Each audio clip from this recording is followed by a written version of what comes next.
I would say that's the lowest my mood's been for like the last 3 or 4 years, but then you get out the other end of it. But honestly, it was. Do you need to go through that? It was way worse than like how I felt before going I in for always needed therapy. a nap after therapy. Those ones, I couldn't do any work for that full month. I was like freedom with me that were. He was just constantly pushing back on stuff I was saying, because I would always like defend my mum, if you know what I mean. But he was like, yeah, but like you can't defend it. And then I was just like, I'm fucked. Do you know what I mean? I don't mean I'm fucked as in like I'm broken. I'm just mean like mentally, like I had to go sit in a park for like 4 hours one day, just cry, where all the dogs kept coming up to me as well. And I'd be like, fucking crying my eyes out. But it was horrific. And I felt like the same sensation I've felt when I've been burnt out or anything like that as well. It just felt like I didn't want to do anything. Yeah, I've had burnout a couple of times since going into the industry as well. Like, especially with PT, it was like working 5 a.m. to 9 p.m. Yeah. I got to the point that is this in person, you mean? Yeah, 5 a.m. to 9 p.m. fully booked, so it was all great. And then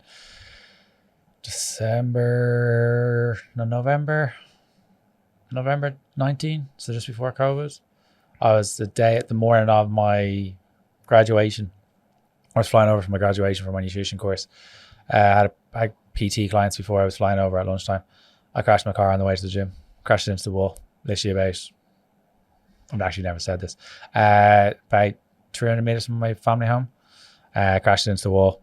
Luckily someone else had got there ahead of me. Someone else had crashed the wall into that same wall probably about 3 weeks beforehand. So they'd done it.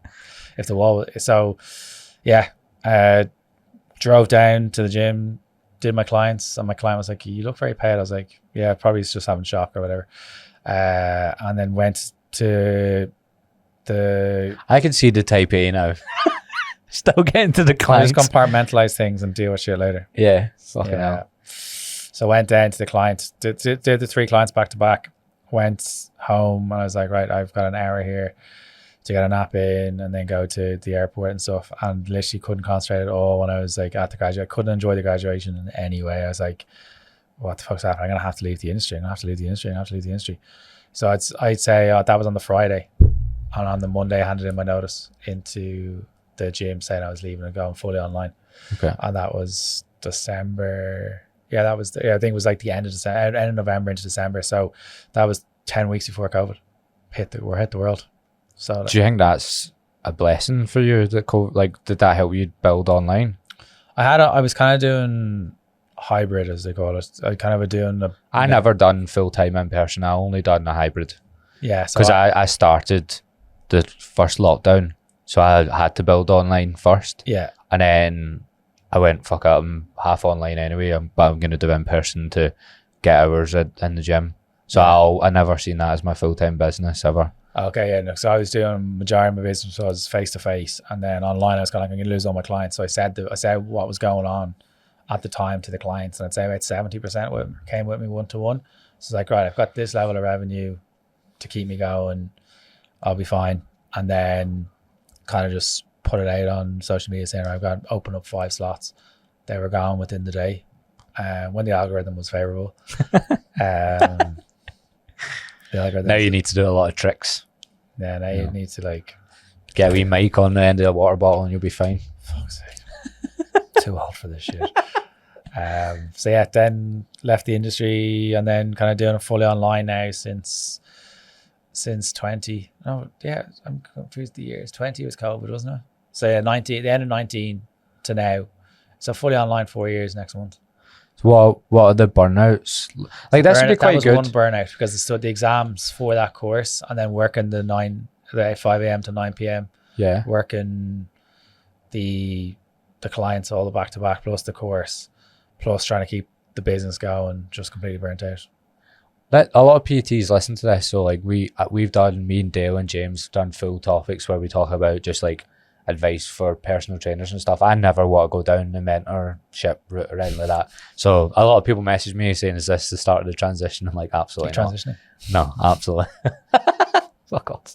I never want to go down. I just don't feel like me coaching coaches will be something that I'll enjoy doing. But I like still putting stuff out there that will help people because I think this industry needs it anyway. Like any help from anyone that's doing all right, There's a lot of plastic people in the industry. because it's also very hard to make it like it is. I don't think it's that difficult in terms of if you actually put effort in, but as in trying to find trustworthy sources that isn't just about like getting you better at sales. Because even just how to set up your business, like, it's so flawed going in a gym and doing mornings and nights. Even just, but that's what most people do.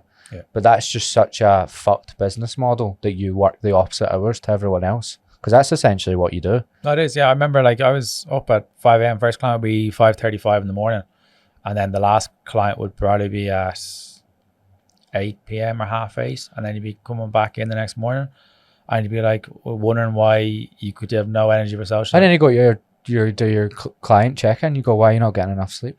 Yeah, and then you'd be like, You're fried. why are you not eating enough food? It's like, why are you not eating regularly during the day? Like, why are you so fucked? It's like, no wonder. Like, it is hard. I'm not looking for sympathy. We're not looking for sympathy, but it is a difficult industry.